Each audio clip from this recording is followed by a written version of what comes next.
Welcome to episode 8 of the Learn Welsh Fast podcast. That's 1.7 on the website, and this lesson is called AI, which in Welsh is AI. They just keep it the same, but if they were using the full term artificial intelligence, they would call it deallusrwydd artificial. Deallusrwydd artificial. Okay, so this lesson on the website, there isn't a lot there at the moment, because I've been was looking at different AI services available to language learners, and I didn't have a lot on there, but I have managed to use a bit more, and I've got more to beef up the podcast, so I'll be able to talk about that anyway. So AI. So what first brought me to using AI for language learning was the fact that I joined a thing called polyglotclub.com, and there's a little chat window in there. I was hoping to chat to other learners in other languages, and I did as well. There was some good stuff. I chatted to a Chinese guy, which is really helpful, who showed me how to install different keyboard input options for Chinese characters and how they do it. Now you could like type in pinyin and then get the characters you want, and that was really interesting. So he spoke really good English, and it was really cool. So yeah, I joined that. And anyway, there's a thing on there where you can chat to other people in other languages, and one of the things on there is a chatbot. There's like a window, so there's always a window there to chat to someone even when there's nobody on there. And it's basically an AI built little thing into the website, and you can chat to it. It's really good. So that's when I first saw AI being used, and then ChatGPT came along and I started using that, and it's really good. You can ask it to explain things, look at lists. You got to double check things because it can make mistakes, but it's really good, and it remembers what you're doing and what you're up to and stuff like that. So you can use it to make lessons and all sorts. One day I was using AI. I was getting it to translate a couple of sentences from English to Welsh. And I was in this other browser, and it had its own built-in AI that I'd turned it on somehow, was starting to retranslate it back. So that was a bit weird. I was telling the ChatGPT, so can you translate this English sentence into Welsh? And it was doing it, and then it was disappearing and coming back in English again. And I was like, no, do it in Welsh. And it kept doing it. It went on about 5 times. I thought, this is crazy. I thought I'd come back. It's having a wobbler.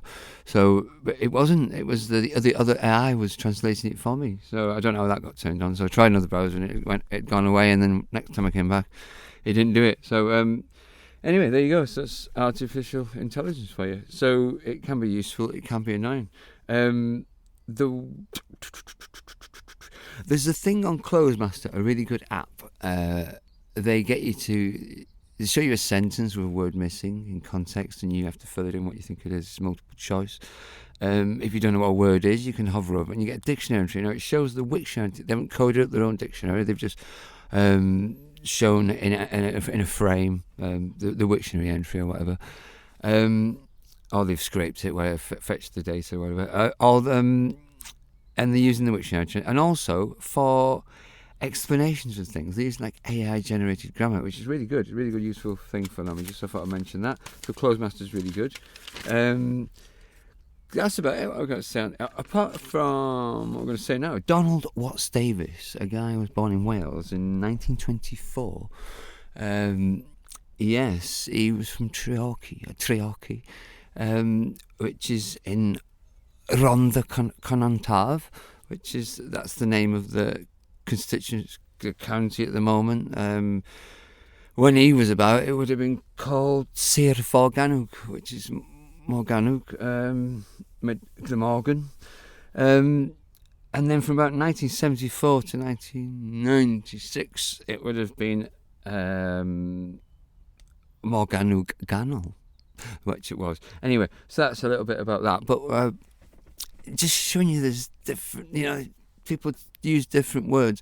Yesterday I said I wanted to say Sir Gar, that's what I thought was Carmarthenshire, but I said Sir Caerfyrddin, which is nearly right for how it's said now, and what they call it now is Sir Caerfyrddin, but what I've heard it called Sir Gar by Sian Coffey on Radio Cymru, and that is like a contraction, a colloquialism what locals use.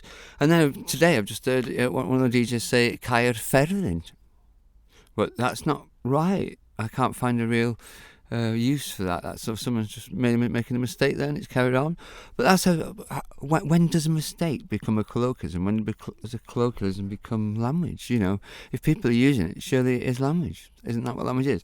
Anyway, but so that's one thing. So Rhondda Cynon Taf. So it's an area of valleys named after the three rivers, Rhondda, Cynon and Taf. The Tav in English is Taf, is what the English called the Welsh, the Taffies, So yeah, they've got different names over the years, these counties and stuff.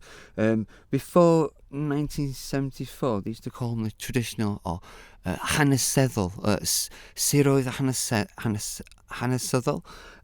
That's it.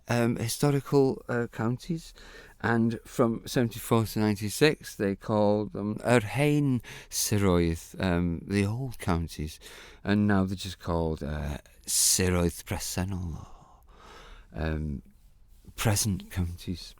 Anyway, so that's that bit. So this Donald Watt Davies, so he's born in this Treorci. His dad was a pay clerk at the mine, at the colliery, and his dad died a few months after he was born. He was one of two twins.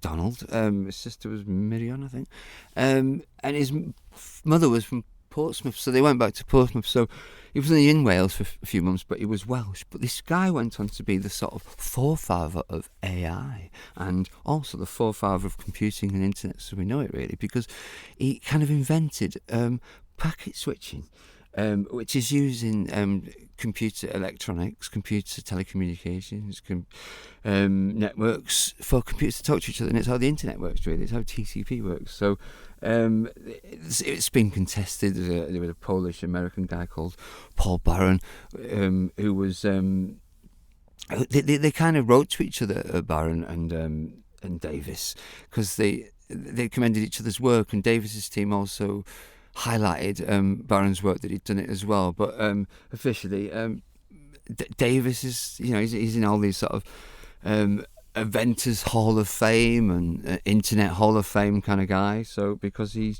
work was so important to the inventive computing and how they talk to each other. So it works in packets. It basically means that computers can send on messages, and there's like a header and a data load, a payload, a packet. So it knows where it's going, and it could take different paths essentially, and that's how the internet works. So he contested Alan Turing's 1936 paper at one point in front of him and embarrassed him basically because he showed he's made mistakes. He also in 1949 invented an electromechanical game of noughts and crosses, which is like one of the first computer games, one of the first forms of AI really. So that's why it's in. So going back to Treorci, so it means town of the dog. Doesn't really. No, it could mean that Treorci.